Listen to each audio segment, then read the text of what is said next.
What is going on? It has been far too long.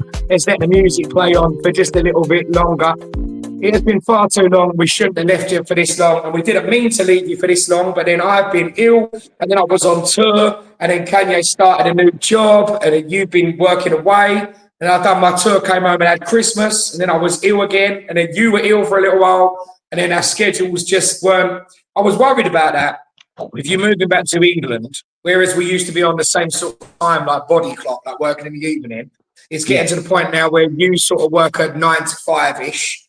And then when you finish, walk the dog, whatever, you're ready about 6. I'm cooking the kids dinner and getting ready to go out and work my evening shows. So it's just been a nightmare to schedule. But other than that, we're back. Are you good? You all right? I'm all right, mate. I'm all right. It's New Year and all that, 2025 and all this jazz. But it's fucking freezing here. It's been cold where you're, isn't it? About 24 degrees, I heard. Freezing. I had to roll down the turn-ups on my shorts earlier on. So, been a bit bad. My mum actually sent me a picture of, she said it was -5, like, in London, like, sort of Essex, on the outskirts last night. She said it was -5. And, you know, they say that too cold for snow. Apparently it's too cold for snow. They were just like frost on the grass and that. I was thinking none of that. It was crazy trying to walk the dog. Like he's loved it. Although I think 2 days ago, I think he actually missed the weather because I took him for a walk and it was frosted everywhere and he slipped on ice. I shouldn't have laughed, but it was hilarious. Like he did no idea. And then he was chittering while he was sniffing something. He had all snow and frost around his mouth. Then he got back here and he was just following me, ignoring my mum. Just like, don't care. Don't want to be here no more. What a monster.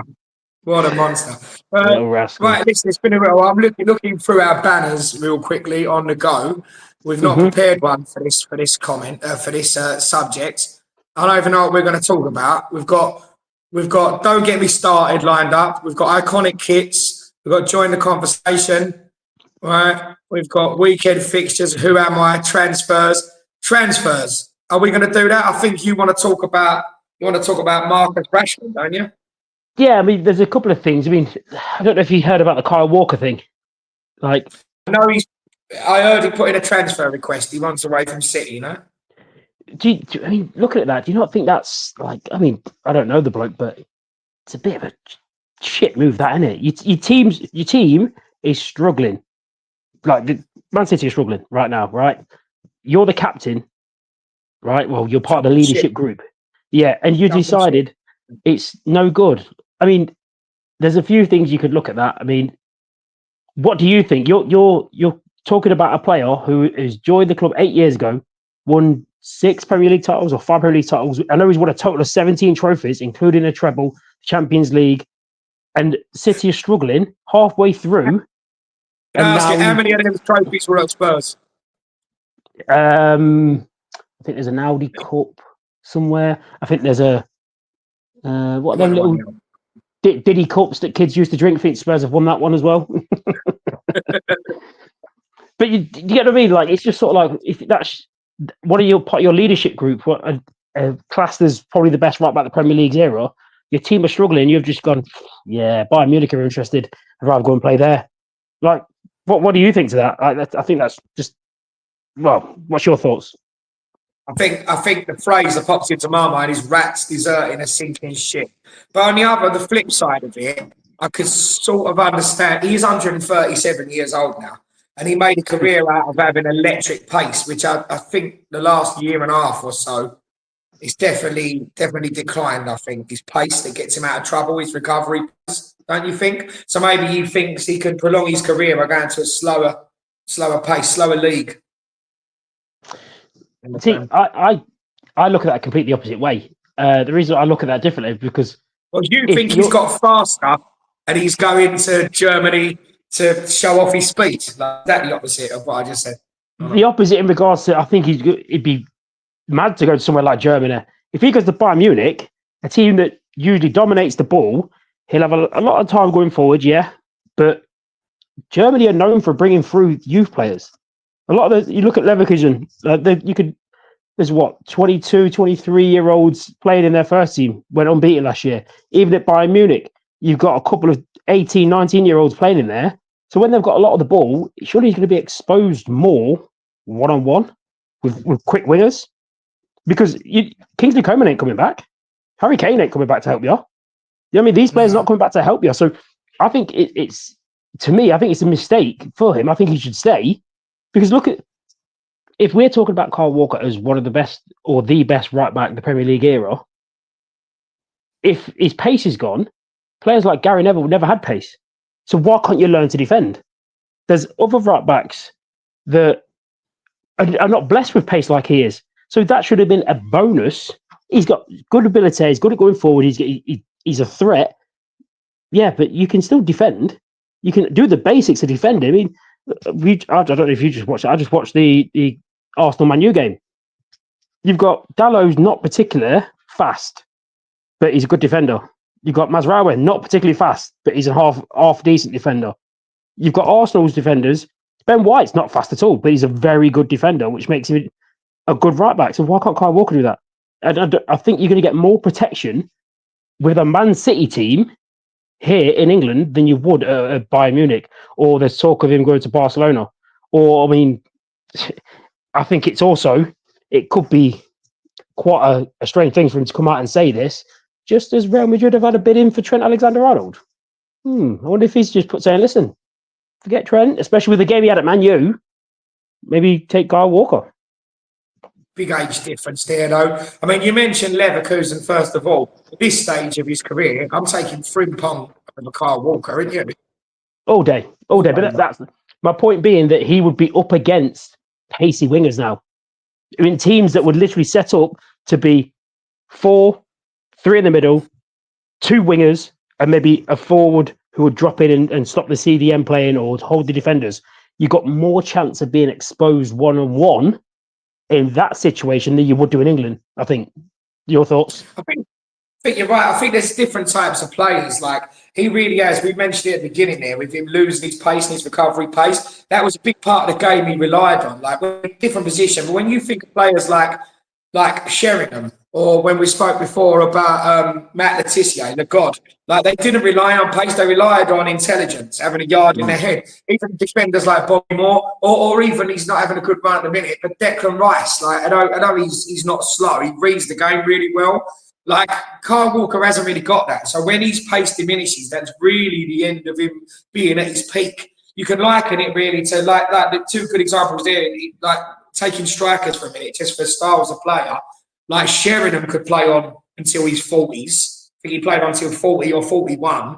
Whereas as soon as Michael Owen lost his pace for injuries, his game was gone. You know, and I feel like Kyle Walker's a bit of an Owen in terms of relies on his electric pace. But as soon as that goes, I think he's not going to adapt his game. You know, like players over the years, Ruud Gullit played in multiple positions. People like Lothar Matthäus started off in the midfield, dropped further back, and ended up as a centre back. You know, Marcel Desailly, they could read the game, and their positioning was good enough. Like you're saying, I think you're spot on. I don't necessarily know that his brain as a defender and his positioning is good enough to be in the right place 2 moves ahead of where the ball's going to go. So maybe he needs to drop down a level. Who knows? Well, see, the flip side to that is just being the old devil's avocado on that. He played, get the old devil's avocado on. He played centre back a few times for England. Yeah, right. In the back three. He did that for Man City. So if we're looking at maybe defensive intelligence isn't there, you've got to question it because he's played in that position where you could quite easily be exposed. I mean, look at United's first few games, the game against Newcastle, they were exposed playing a 3 at the back. So that's me. So I think it's a difficult one, but I think it's a mistake, especially being a leader of that group. Why pick now?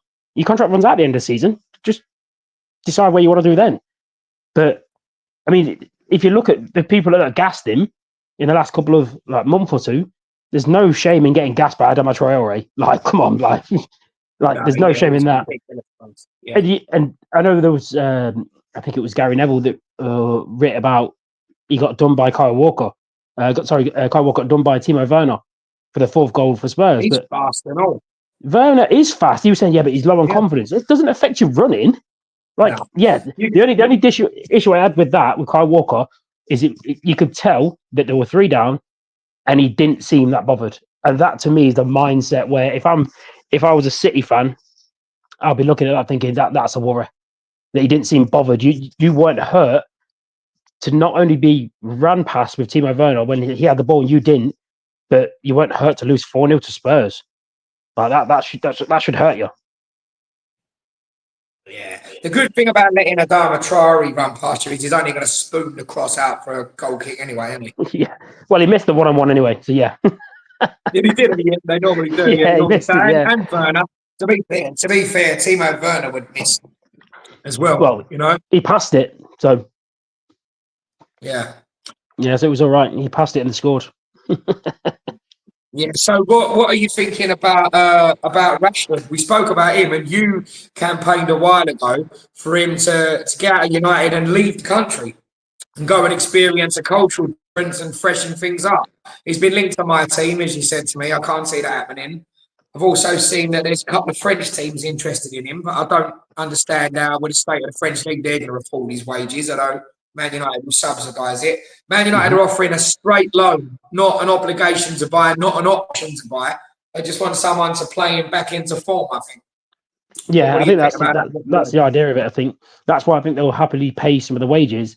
I think they're taking a gamble. You go and play at a good level where a team's going to bring out the best in you, and then we'll sell you and we'll get the top whack for it rather than, right, let's agree 20 million. You turn up there and be absolutely out of this world for them the club to buy you for 20 million and then sell you for 50, like to someone else. But like the talk of him going to AC Milan, I don't see him getting into AC Milan's team. Like you got Rafael Leao on the left, great player. I know he's not been in his best form at the minute, but hell of a player. Pulisic's hit form over there. You've got Tammy Abrahams going through the middle. He does a complete different job to what Rashford would do. Yeah, the issue you've got with Rashford, he's cropped of injury now, though. Yeah, Abrahams. Yeah, but the issue you've got with Rashford is his best position, his only position, because he can't play up front.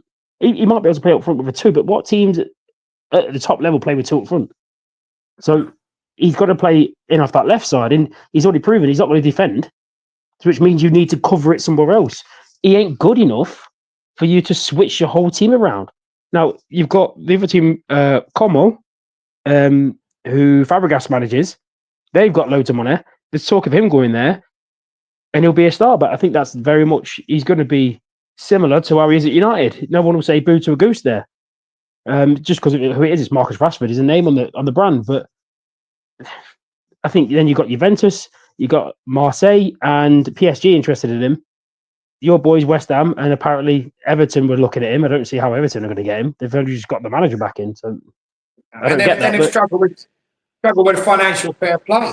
Weren't that long ago? They had to sell Richarlison just to stay that side of it, you know? Yeah. And then you'd have to pay Dyche off. Having said that, pay the guys off. Moyes does love to collect ex-Man United rejects. That's his favourite thing to do. He just loves it. He loves being linked with them. He loves signing them. Here's another thing. With Moyes going into that job, first signing, Souček or what? He needs a Marianne Fellaini, doesn't he? He does need a Fellaini. He does need his Fellaini. That's how his team's built. So he needs a big lump box-to-boxer. Not necessarily less box. Just don't do anything in between. Just do that box and this box. That's it. Box and box. The Ballon box. The Ballon box. There's competition for it now. You know, the Ballon box. I mean, it might be harsh, but Onana is good in that sort of category. But he is good on the ball as well. The Villa midfielder, he is good on the ball. I like him, but I think. I mean, on the Moyes, I just think I understand the nostalgia of going back, but I just don't see what he expects to do there. Like, I know they've got new owners, and they've got new stadiums going to, but do you want to take that stadium to the Championship? Like, will he keep them up? Are they going to put money into keeping him up? Because they really need to keep him up, but if it don't work, that could be catastrophic to be relegated, having spent money on players. I mean, you look at Everton's squad. I mean, if you say, for example, you're West Ham, Everton are relegated. Who are you looking at? Who would you actually consider signing from that Everton team now if they got relegated?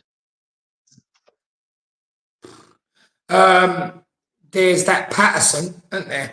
Nathan Patterson, right back. I quite like him. Yeah, I quite like him. So you got Patterson. It's mad when you think, when you're hesitating. The only other one who I would think might draw some interest would be Dwight McNeil, but he's too hit and miss. Sometimes he'll have a really good month and he'll just disappear. Yeah, but he's mainly left. He's a sort of left winger, isn't he? Yeah.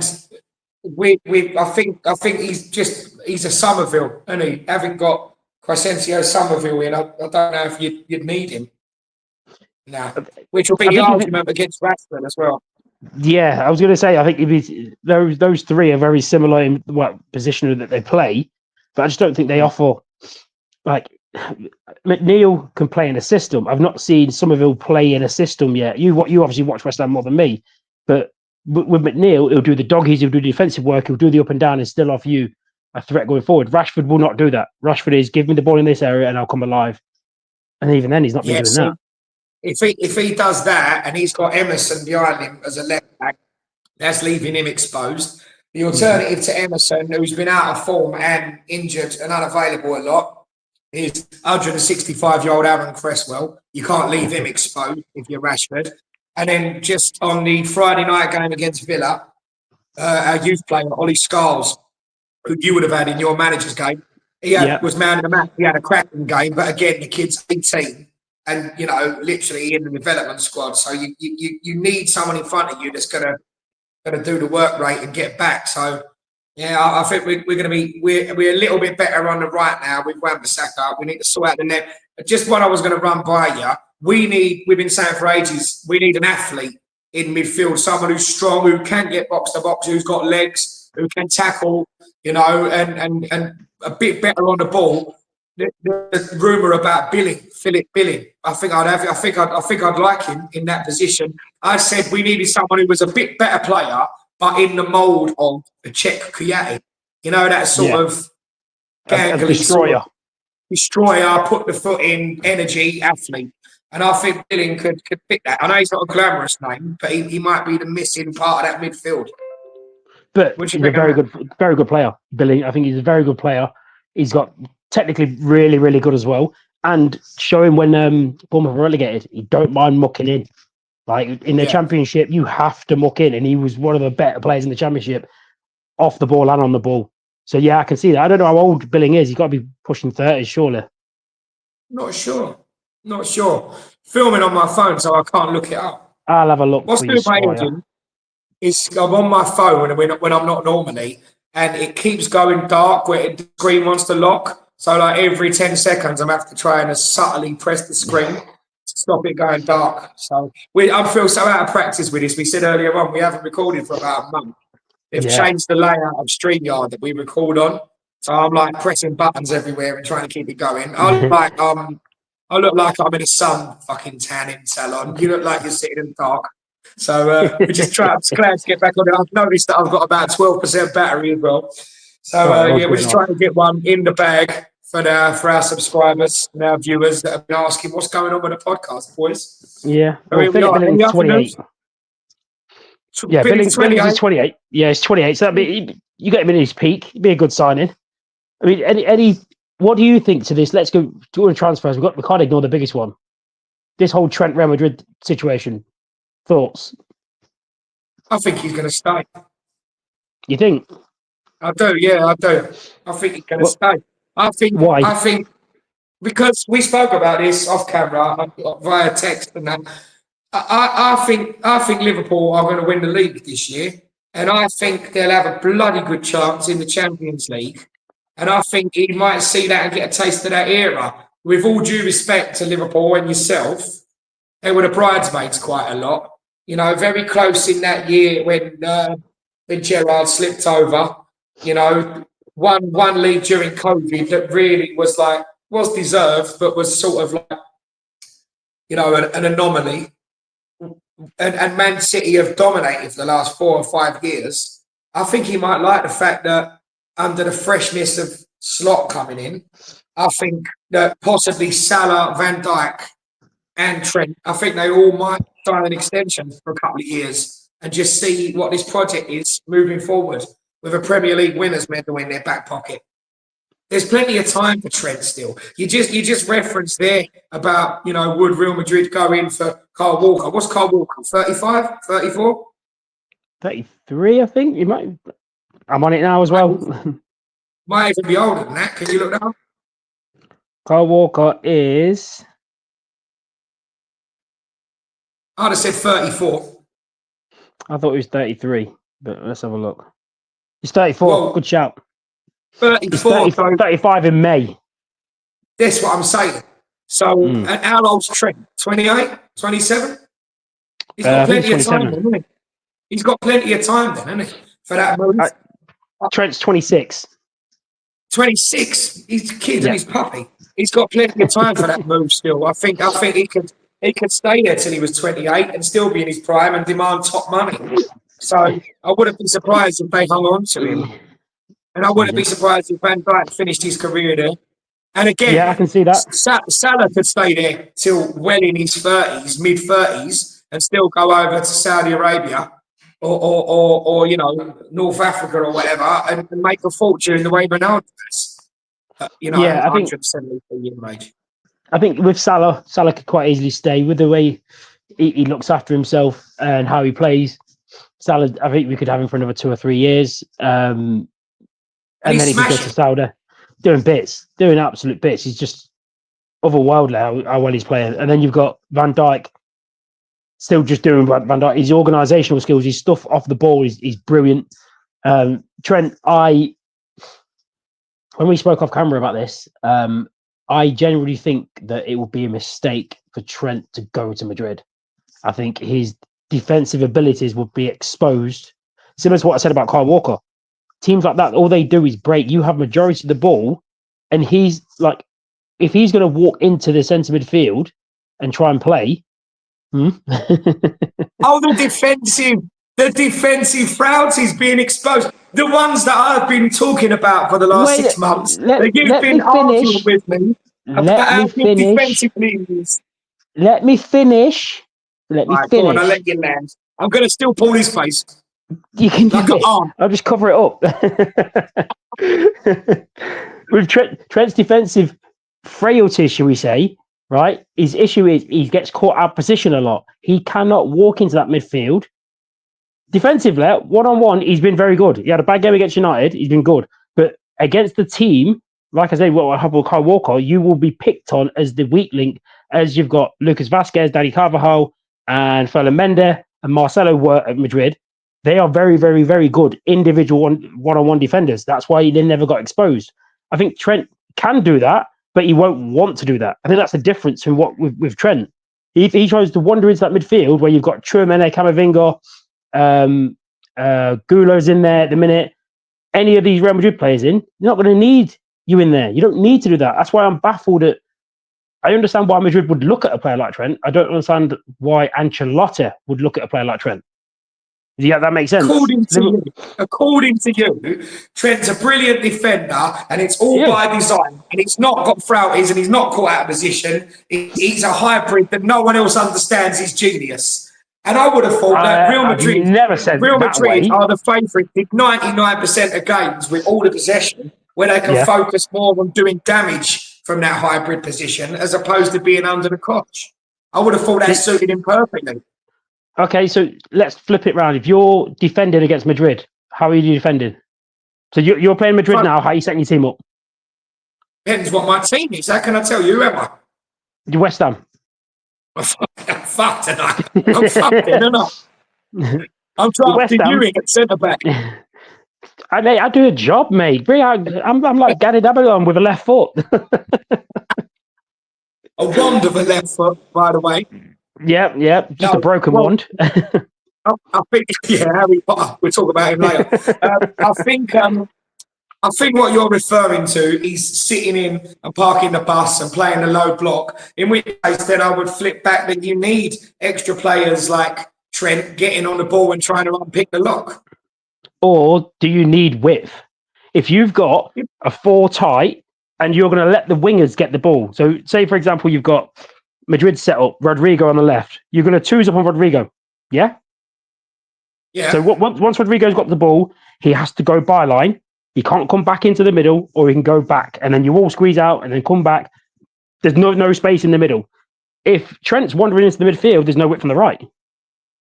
No, because Rodrigo can hug the touchline. And then you can move it around like total football, can't you? You've got enough actual footballers that are good on the ball there to be able to take them positions. But if he's going to play that hybrid role, it ain't for the entirety of the game. It's popping into those pockets for balls over the top or balls in behind or unpicking the defence or, long shots or whatever, making things happen.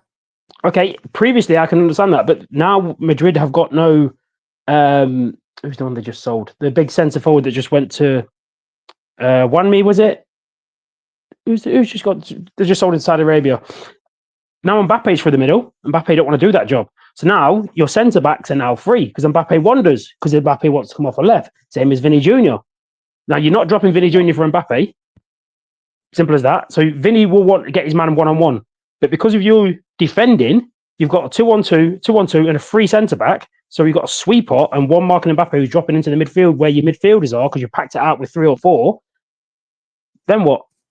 You need the width from your fullbacks to create the space for the other players. If he's going to wander in, he's just going to be in the middle. If you're defending deep and doing a low block, where do you want the ball? You want the ball in the centre midfield because you've got all your players there. As soon as it shifts wide, you got the block. You block off coming out. I think it could be one of those where his style is exposed a little bit because the minute you break, you're breaking into a channel. You're running into the spaces that you don't want your centre-backs to go in. So you've got Milito just been injured, so there's a young centre-back playing for him, and then you've got, I can't figure who the other average centre-back is, but they're not going to want to chase into the channel in behind where if Madrid get him, it'll be Alphonso Davies, who's got the pace to catch up to anyone. He's very much a left-footed Kyle Walker. Trent's not as quick. And the issue you've got with Trent is the way he runs back. I understand the position he's asked to play at Liverpool, but he jogs back. And it still frustrates me, even though I understand it. So Madrid fans are not as friendly and courteous as that. These sound like a lot of deficiencies you're pulling out, that he's out of position, he dwindles back, he doesn't get back quick enough, he doesn't have the footballing intelligence to play a role when you tell him we need width. So up the touchline. This is someone who's been arguing how good a defender he is, when I've been saying he's good going forward, hurting people from that position, but he's not a good defender. 1-on-1, sure, but 1-on-1, Wan-Bissaka's a good defender. He can't fucking cross a ball. He scored for you a month ago. We'll have less of that. Scored 2 goals in 2 games. My God. Just after I slated him, yeah. Oh, slate someone else. Who else are you going to slate? Quick, slate. Full rug. You were slating him. He's got 2. All our players are injured. Have you seen? Fulkrug is out for at least 3 months. He's been back a couple of weeks. He's out. That was it, mate. If he's out for 3 months, we're what, mid-January now. So that mid-Feb, mid-March, mid-April, and then back to match fitness. He's done for the season, over. Isn't he? Yeah. Season's over, mate. What a crop. 27 million. What was it? A 2 or 3 year contract you got? I think it was a 4, mate, and he's 32 soon. And he's been out for 3 of the last 4 years injured. Wow. And somebody told me, I go to Germany a lot, and I was speaking to a Borussia Dortmund fan, and we first signed him, and he said, he can be a good player. He said, but his back's gone. He's got back problems. So he said, as a result of his posture being out, he's always got knee problems, Achilles problem, ankle problems, hamstring problems, because his posture's out. And that's what happened with our defender, Winston Reid. When his back went, he was forever getting other nickels and other injuries because he was running out of whack, if his posture was off. So, yeah, it's been an absolute disaster, that signing. We've also got Bowen out, who plays down the middle sometimes, better on the right, but has played centre forward with a broken foot. Antonio's crashed his car, so he's broke both his legs and snapped his femur. So we got strikers at the moment, except 184-year-old Danny Ings, who has not looked very good and can't play as a lone striker. So we're going to have to, in this window, try and get a loan in. But then we need someone down the middle. So I don't think Rashford's your man for that. No, I don't think Rashford is your man for that. I think if you're going to see, if you're looking at someone who you could look at, maybe might be gettable, you've got players like Dominic Calvert-Lewin would be a useful player to get, but he's just injury prone. And always injured. Always injured. And he's only really done it, 1 year? When you genuinely think of like Calvert-Lewin's been around for a while. And you think, how many years do you actually think, you know what, you've turned up this year? One?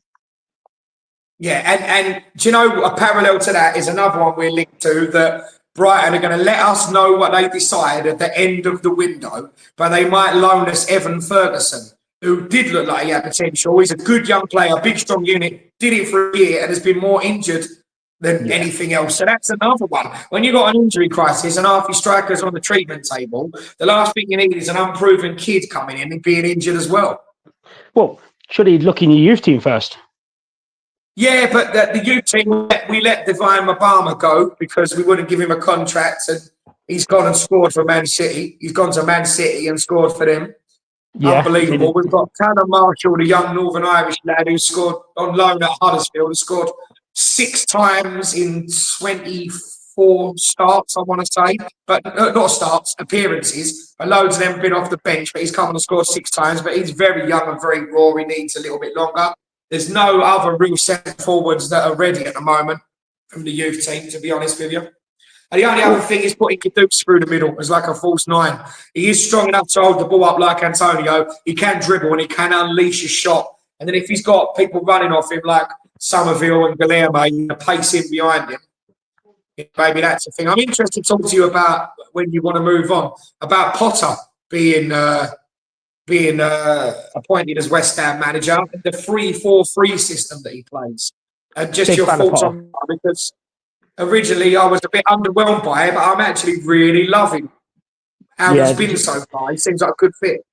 Do you know what? Obviously, with us doing the podcast, I've said I'm like a sort of second West Ham fan. Like, I always look out for West Ham now. We look at, because we talk a lot about the games and stuff. Love watching it, and I think from like slightly neutral, slightly just having a check on the results, I think that's a great deal. Absolute brilliant. Give him the contract, give him the time, give him the support. Obviously, looking at Potter and how he's done it before, what he done with Ostersund, what he done with Brighton, and the fact that he's had that mindset to go, I'm in no rush to get back into management, especially when you consider management, you've forgotten very quickly. Like, he's been out for over a year and you've forgotten very quickly in management nowadays. And what happened at Chelsea, and then the managers that followed him, and the same thing happened. I think give him time, give him the backing, and that will be something I know you'll be ready to pounce on. I think he's a great decision to bring in Potter. Just before you carry on, Devil's Avocado, is it that he's not been in any rush to get back into management because he's selecting his job? Or is it that he had an 8-year contract of ridiculous money being paid off by Chelsea until November, where they agreed a severance package and the money stopped in November? Would you work if you had an 8-year contract on astronomical money to sit at home? Me, after a set time, I'd have to. I'd get too bored. Yeah. There's only so much you can do. But within that 20 months, you know what? With that sort of manager and what he's done before, bear in mind, not many English managers go abroad to go and cut their teeth in Sweden, and then opened up Sweden took Ostersund to beat the Malmös and Swedish powerhouses, Gothenburg and places, teams like that. They're gone. Took them to Europeans. Took them to Arsenal. I think he got a draw against Arsenal with unknowns. And then when he went to Brighton, he's not like Galatasaray or Fenerbahce. Beat one of them. And then when he came over, he's not done what you got like Ten Hag's done. Oh, I'm just going to raid the league. I know. No, he's come over and he's brought in. He's worked in the style that they want to do. He's found out what Brighton's plan. They want to bring through players, get them as raw, and actually coach them. That's the good thing. I think what you'll find with Potter, he will make a lot of the players play better, and I think he'll be ruthless with them as well. I think if you ain't showing the signs that you want to improve, see you later. You'll be gone. And I think this bodes well for this academy team that's won the Youth FA Cup. These players will get chances now. They'll get coached. They'll be given. Yeah, and the league. Sorry, yeah, they'll win. They'll have a chance to be in a side that is set up to win. I don't see them challenging for the Premier League next year, but I can see them gradually growing and being a team where you talk about, like we talk about Brighton now, bringing through players and just a conveyor belt of ability and attractive to watch. I think that's what you've got coming. See, the Devil's Avocado to that is our ownership I don't think. I just can't see Sullivan. I can't see Sullivan and infrastructure that we've got at West Ham. I can't see it being the same. Do you know what I mean? Yeah, I get that. Like But the I think, Brighton model. yeah, but remember, I said this for what? I said when we spoke to Marco, I said Zerbet to me is one of the biggest frauds because he just Doing all basically right, walked into that Marseille, brighton but job, it's second in the league, I think, behind but PSG. he's also got the second biggest budget in that league. Mm. So you'd expect to be with teams. You've got Bordeaux, former champions, produced players like Zidane and Laurent Blanc, are now part time. So Big Andy Carroll, though. doing the bits. But you look at that. If you've got the second biggest budget in a league, I would expect you to be second in the league. So then doesn't that speak to my point that I wasn't sure on him, and I'm liking what I'm seeing so far, but I kind of felt like the setup at Brighton flattered him, and you're kind of saying the same thing with De Zerbi. He did all right in a obscure Swedish league that no one knows. Didn't really. Gatesy said earlier on in the Hammers Chat podcast he had great success at Swansea. I mean, what constitutes success? Played in a championship with them. What's success? What did they win? They played nice football. So what would you class as successful for West Ham? So if I said to you right now, we're going to review this. Last year. Before last. Yeah, so you're saying to me, right, so you're successful now as the next step for the West Ham manager, bearing in mind the position you are in now, would be to win another European trophy. No, consistent top 8, fighting for top 6 is where we should be. Having had 3 consecutive years in Europe and a trophy. Top 8 is success, fighting for top 6. Would you agree? For West Ham, no. I think that's I'd say that's overachieving, in my opinion. Top 8. I think with that squad. Kudus, Paqueta, Alvarez, Bowen. Yeah. Really? Yeah. So you got Paqueta, Kudus, Bowen. Who else? Alvarez, Kilman, Todibo, that Man United and Juventus wanted. Wan-Bissaka, the best youth team in the country. Yeah. But look at your team now. The youth team doesn't equate to top players. So your team could win the youth league and not a single player come through or ever to be actually play at the top level. But that's the downfall of the infrastructure at the club that I moaned about. We spoke last time about Liverpool in the cup, and that same Liverpool youth team, West Ham went to Anfield, and West Ham's youth team went to Anfield and beat them 5-1. And 4 of those players that lost 5-1 played in the cup final for Liverpool, and a couple of them are now in and around the first team squad all the time. But that's the development process. But it's been in bad hands in terms of the manager, the director of football, and the chairman. So I think you've got a better chance now with Potter as a head coach. But you're saying top 8. So let me tell you who's in the top 8 now, right? Yeah. You've got Liverpool. Form's a thing. Form is a thing. But we're basically halfway through the league now. So you've got Liverpool, Arsenal, Forest, but hang on, Chelsea. This season has been an anomaly because you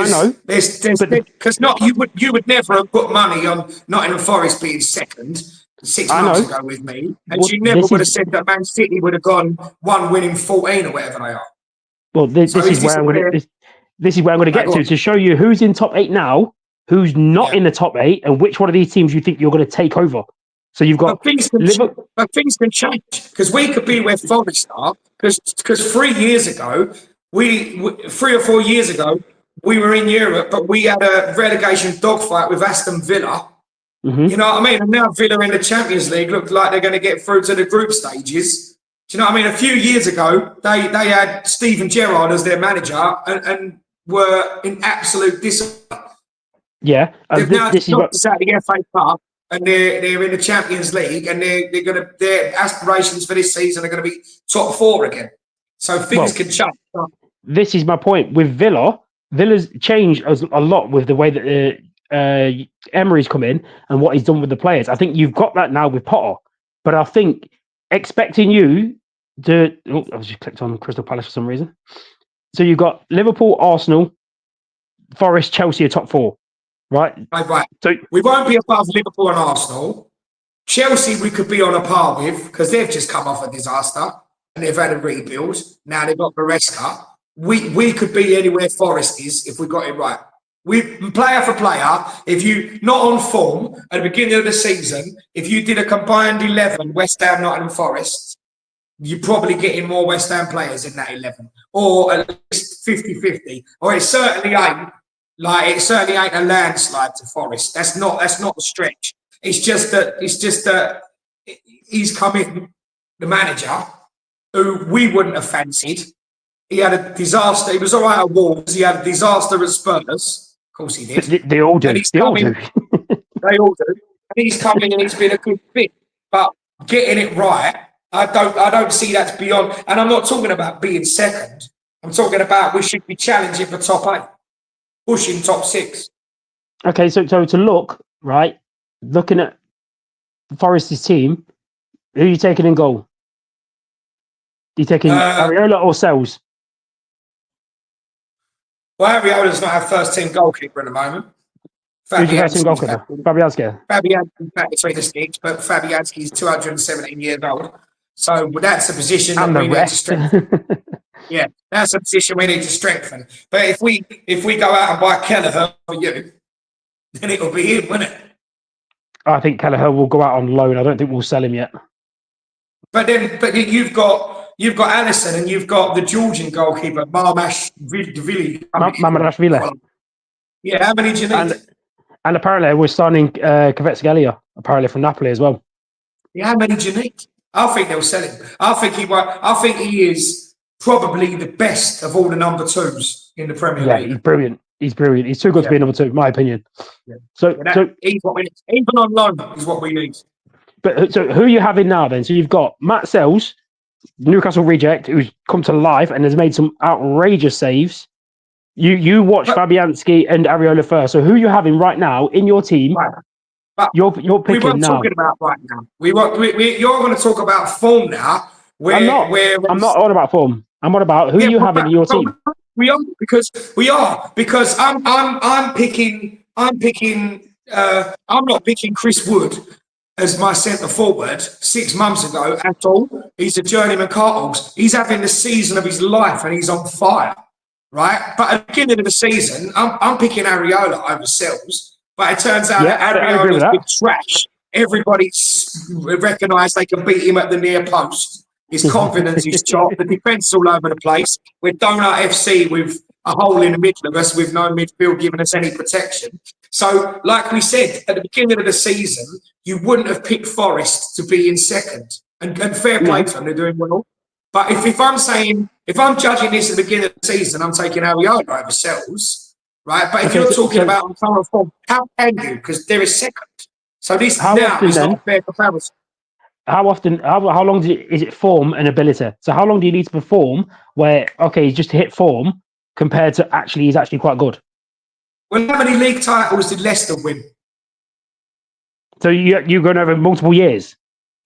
Yeah, but you've got to be consistent, right? You can't have an abnormal season where the top contenders fall away, everything clicks for Leicester and they win, and it was brilliant. And I celebrated it too, celebrating the underdog.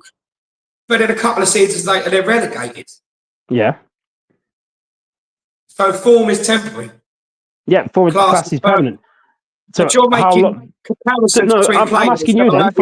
You can say from the start of the season, who you having in goal then? Matt Sells or Areola?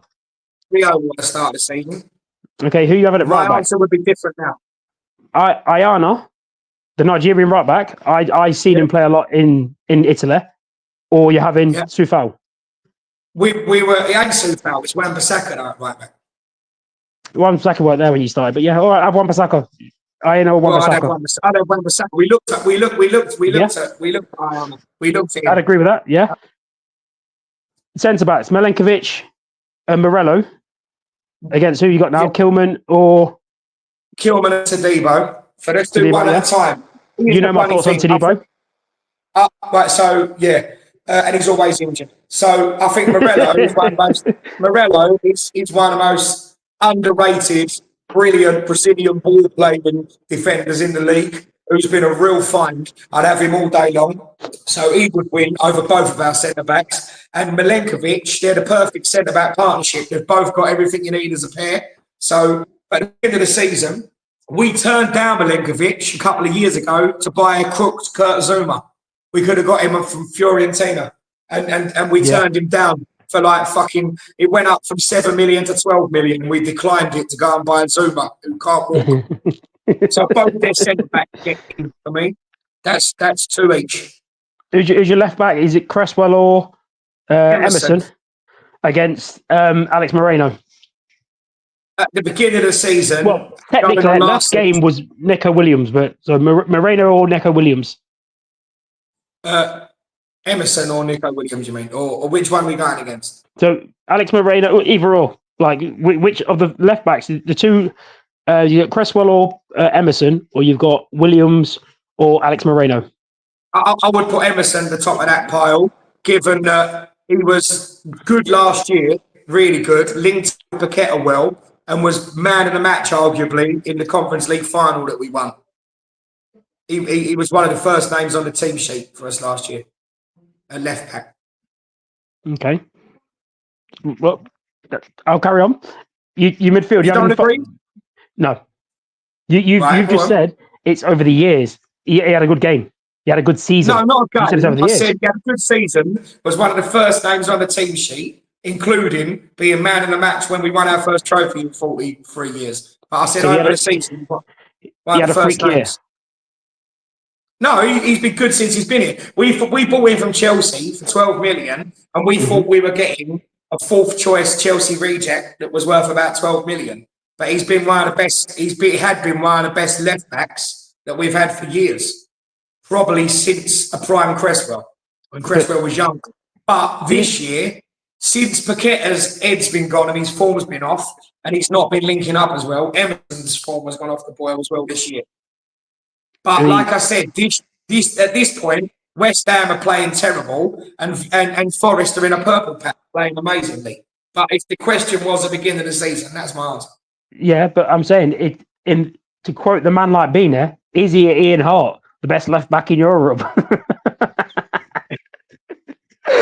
Oh, yeah, I spoke to him today actually. See, I would have gone Alex Moreno.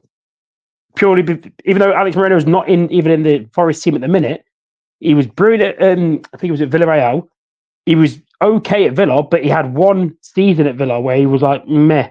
He had 5 or 6 really good years in Spain where he looked steady and he was worth, I think it was 25 million they paid for him. And that's a lot of money for a fullback for Villa at the time. So I would have gone more Moreno, but we can go with Emerson there. I can understand why you go with Emerson. Well, if you're going with that, that's what I mean. That's 3-2 in favour of West Ham players. So that's one of them rounds where it could go either way. Yeah, all right, yeah. Your midfield, your two holders. Depends what system we play. For the most part, our main holding player is Edson Alvarez, Mexican international, and come from Ajax. Good player. Good player. And last year was an absolute beast, and we'd signed him from Ajax, and he'd had some good seasons at Ajax as well. We signed him and Kudus together from Ajax. Good player, Edson Alvarez. So Alvarez and Souček, was it? Well, it depends where they're playing, because sometimes they play Paqueta in there as an 8, like Paqueta plays for Brazil. So we'll have a 4. So we'll have a 4, an 8, and a 10. Yeah. Yeah. So who would you have at 4? Dominguez from Forest, average, or you got Alvarez? That's Alvarez, isn't it? I'd have Alvarez. In your 8, then, are you having Paqueta in your 8? Or are you having Paqueta in your 10?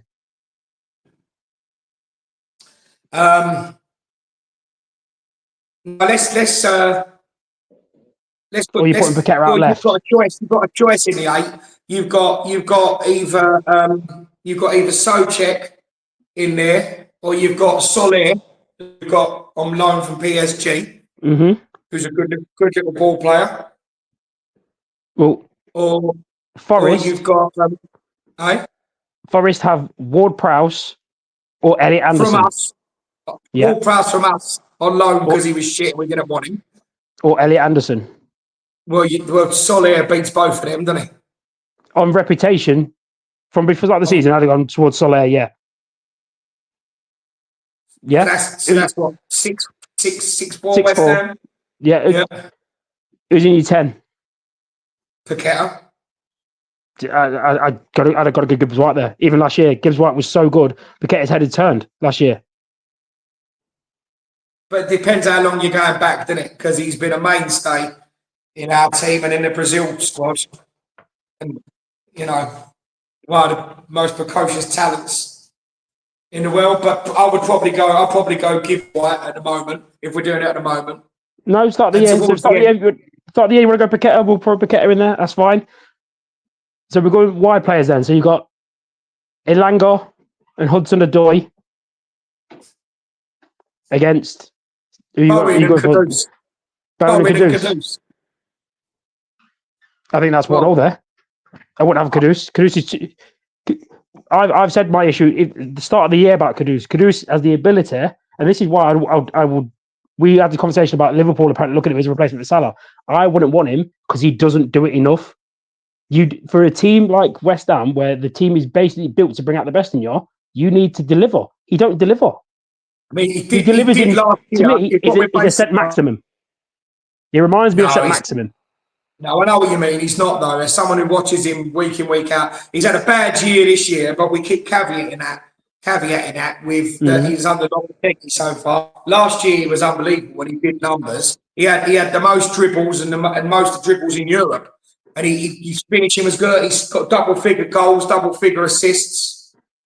He was really good last year. Really good last year. And before that, he was tearing it up at Ajax. He was in the champion. The game before we signed him, he got a hat-trick in his last game for Ajax in the Champions League. He has got in product, but he's been shunted out on the left when he really is a right-sided player. But that's where Bowen plays, and he's our captain, or a number 10. But he's not been playing in the 10. What I could have done, eh? That no is a DA, Devil's Avocado. Go on, then. I'm going to make one sentence which will destroy what you're saying. That's the design. That's the DA. Anthony was good at Ajax. Yeah, but it's individual players, isn't it? Individual players. Morgan Gibbs White didn't well the light at Wolves, did he? Just was a decent young player. He did. He did well enough for someone to pay 40 million for him. What did they win? Wait, if it's about trophies, is it all about trophies? Well, Kudus has won more trophies than Gibbs White, right? Yeah. Gibbs White's won a World Cup. And more international call-ups as well. Gibbs White's won a World Cup. Depends what we're measuring it on. Gibbs White's won a World Cup. What, under sixes or something? No, he won the under 19s. Okay, well, it's under 19s and it's kids football. So, what a trophy. What a World Cup. But anyway, what score are we on here? What score are we on? It's more leaning towards West Ham. There's a reason why I wanted to do this. Last one, striker. Right. Who's your striker against Chris Wood? Well, I'd have Antonio over Chris Wood on any fair level playing field on normal form. Okay. Expectation. Wouldn't you? The way that you play or play in that formation, no, you need a bully boy. And as you say, Antonio's legs are gone 2 years ago. So Chris Wood's never had legs. So he stands in between the two centre-backs. He occupies the two centre-backs. You can play the ball into him. It gets shielded. You play off. If you were having a mishmash of those teams, so say you've got Bowen on the right, you've got Gibbs White for the middle, and Kudus or Paqueta, or even say you had Chris Wood with those three, Bowen, Paqueta, and Kudus, you would get more out of those three because of how Chris Wood plays than others. So, like, I cannot believe I can't remember that striker's name. Who played for Real Madrid. The big man up top, people misinterpret that as like he's got to be the guy in the box and stuff like that, getting your goals. He's not. To me, the big man up top is a different variation of how Firmino was for Liverpool.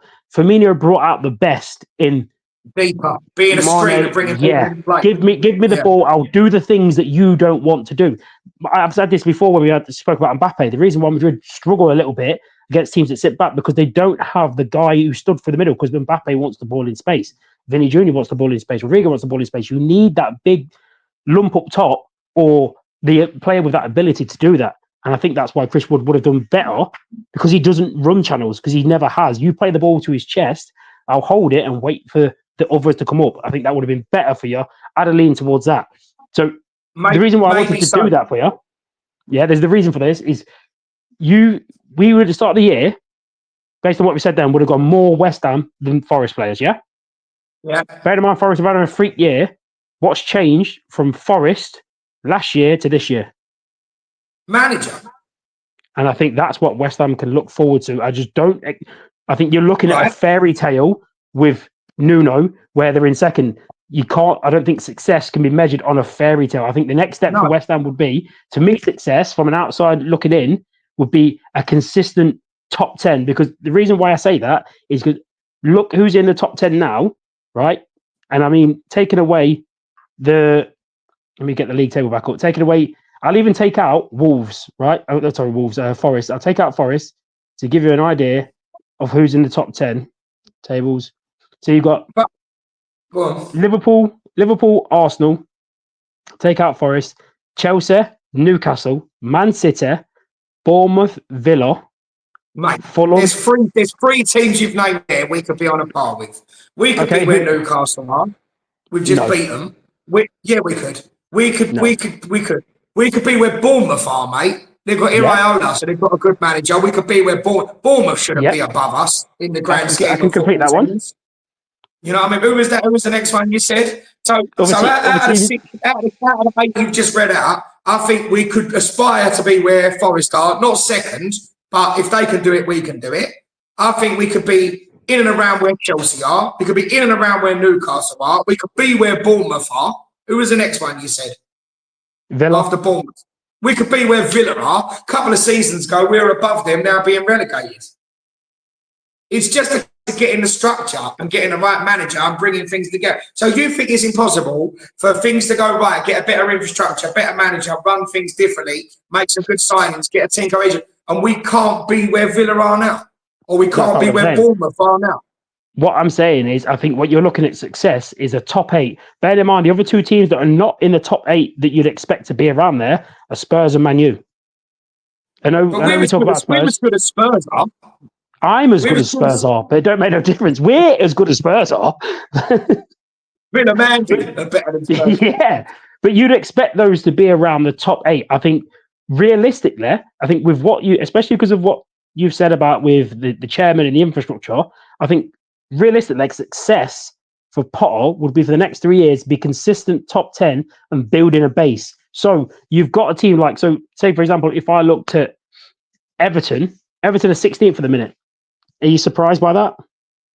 No, because they're one of them teams that, like Southampton, have been in relegation dogfights for several years, and eventually the arse falls out of it and they go down. They're ones that stick around. But I also think that West Ham run properly in the nation's capital with some of the teams and the names we've got, with the money we spend, with the money that we pay in wages, with 3 years, with a trophy and 3 years of three consecutive years of European football and the profile we've got. We should be, but we're not because of infrastructure. We should be a bigger club and above Brighton, Brentford, Bournemouth. We could be where Villa are. We could be where Forest are. If it was run properly. I think the difference is, I think that's got to be the target. But I think success, realistically, I think you've got to look at top 10. But you've got to have ambition. You've got to aim. So I think top 10 should be a given.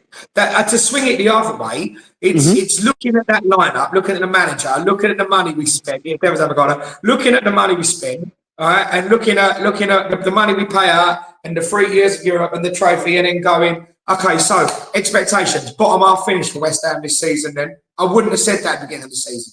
I wouldn't. But would you say it now? Yeah, because we've had a disaster of an appointment. Because instead of going to get the right man for the job, what Sullivan does is he rings up his mate Will Salthouse and says, what clients have you got that are out of work that I don't have to pay compensation? And that's what he does. And that's the problem, and that's not going to change. And even under Potter, that's not going to change. So realistically then, if you're telling me you need the factors that you're saying to be on the level of Brighton, Villa, Bournemouth, if you're saying one of the key components is broken of that, how can you compare to beat with those ones? So if you've got a club that takes, I need 3 components for the club to work. I need the playing, the back room, and the coaching. If your back room is automatically broken, how can you want to realistically say I can compete with these ones that have got 3 out of 3? No, but the caveat was with a better infrastructure. That's where we should be, not where we'll be now. That's the answer as to why we're not. I've said all along we're rotten from the top to the bottom. I actually earlier in the video, go back and listen, said with Sullivan at the helm, with Stuyton at the helm, it ain't going to work. What we need is an infrastructure. What we need is someone like Rashford to come in, who Man United have just let go, that went and revolutionised Brighton, went and got some great signings for Newcastle. I don't think he had a disaster in terms of signings for Man United, but their expectations are different to ours. To come in not as a chief scout or a director of football like Stuyton, but someone to give us a proper analytics department, not just one man and his dog, a proper scouting department, you know, a proper youth like infrastructure. A chief of football, a director of football, and an infrastructure. But Sullivan is a control freak and won't relinquish his grubby little grip on things. So I think we have all the components in terms of playing staff and budget and location to be top 8 squad. But I just don't think we have the infrastructure to get there. But if Forest can do it, because I'm not talking about someone who's exceptionally run now, like a Brighton, like a Brentford. If Forest can do it at the change of doing things different and getting the right manager who is not spectacular, and I would have been overwhelmed if they offered us Nuno, right? I would have been underwhelmed by that before this season. And we were linked to him when he left the Wolves job, right? But he went over somewhere fucking obscure. Where was he? He was working in the Middle East or somewhere, wasn't he? Saudi Arabia or somewhere, wasn't he? He went to Spurs. Did he go straight to Spurs and then left to go to... Was he in the Saudi League? Yeah, I think he was in the Saudi League. They were talking about him coming back, and we are underwhelmed. Sometimes, and this is my point, sometimes a manager's just a good fit because nobody would have predicted what he's gone in and done at Forest. And we don't know how long they're going to stay there, but we're over half the season now. And I bet they'd have been gassed if I told them at the beginning of the season, you're going to be top 8. No? I reckon everything happy to stay up, to be honest. Yeah, but we'll see. Yeah. Forest fans, what are you thinking? We've got, I've actually got a Forest fan ready to come on. Savannah's boyfriend, Nicky, is going to come on and give us his... Nicodema. Yeah, Nicodemus is going to come and give us one. So we've got Forest to give us a 1 to 11. Danny Flynn, he gave me his 1 to 11. You don't want to come on there. But I've got 1 to Everton 1 to 11. I'm trying to get the other one. So we get back on the 1 to 11s. Anyone out there who wants to give us a 1 to 11 of their clubs who have not covered, get on the Chat AI fantasy matchup. See if you can take on the mighty. In fact, we've not done a West Ham one yet, have we? No, I want to get someone to do that. I think. Yeah, we'll find that. We'll sort that. So yeah, anyone who wants to come on and give us the chat. I think I've got Man City, Matty Carroll. We're going to get Matty Carroll on. He's a shout. Well, if we don't do it, we've got Andy P that wants to do the Man City one as well. So we've got a few to do. Go up against each other. Yeah, that'd be good. Yeah, we could do that. Mano a mano. Right, listen, no player today, no controversial opinions, but I think the next episode, maybe we'll do an episode of controversial opinions. What do you reckon? Yeah, that's why not. Let's see what can go on in. Mate, any other business? No business. Until next time. Keep balling, baby. We'll see you soon. Baby. I'll tell you what I'm going to do. I'm not going to put the outro picture up because I'm one man and his dog on the phone today, but I will play our outro music. There we go. And I might even be able to do it. I might be able to do it. Thanks for listening. Make sure you liked and subscribed. If you're listening on Spotify, come on over and join us on YouTube. And we'll see you soon. Keep balling, baby. Keep balling, baby.